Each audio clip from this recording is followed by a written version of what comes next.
दलाई लामा का जीवन और संदर्भ। दलाई लामा तेंजिन ग्यात्सो 1959 में चीन विरोधी आंदोलन के बाद भारत में निर्वासन में आ गए। उन्होंने नोबेल शांति पुरस्कार भी प्राप्त है और वैश्विक शांति, अहिंसा और बौद्ध धर्म की शिक्षाओं के लिए विख्यात है।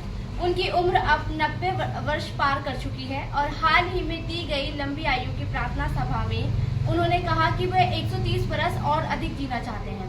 उत्तराधिकारी योजना और भारत चीन विवाद। दलाई लामा ने स्पष्ट किया कि उनकी पुनर्जन्म प्रक्रिया का निर्णय उनकी संस्था गार्डियन फोद्रांग ट्रस्ट और बौद्ध आध्यात्मिक परंपरा के अनुसार ही होगी, जो कि चीन की स्वर्ण कलश पद्धति से पूर्णतः अलग है। उन्होंने स्पष्ट रूप से कहा कि उन्होंने अगली पुनर्जन्म चीन के अंदर नहीं होगी।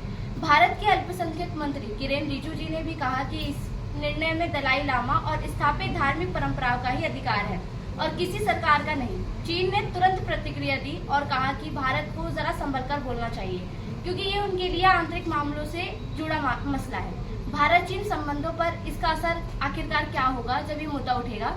ये मुद्दा भारत चीन रिश्तों में पहले से ही चल रहे तनाव को और भी बढ़ा सकता है।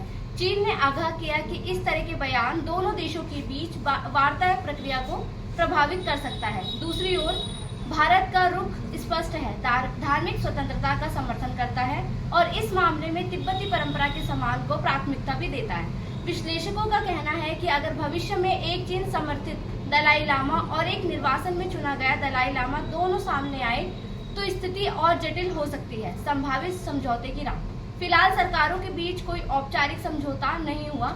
भारत चीन वर्तमान में सीमाओं, व्यापार और क्षेत्रीय सुरक्षा जैसे कई मुद्दों पर वार्ता कर रहे हैं और विदेश मंत्री जयशंकर की चीन यात्रा भी क्रम का हिस्सा है।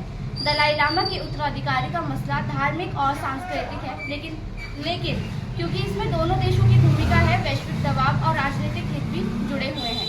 समझौता तभी संभव है जब दोनों पक्ष वार्ता के तैयार हो, लेकिन अभी चीन की आंतरिक क्षेत्र व दलील काफी ठोस है।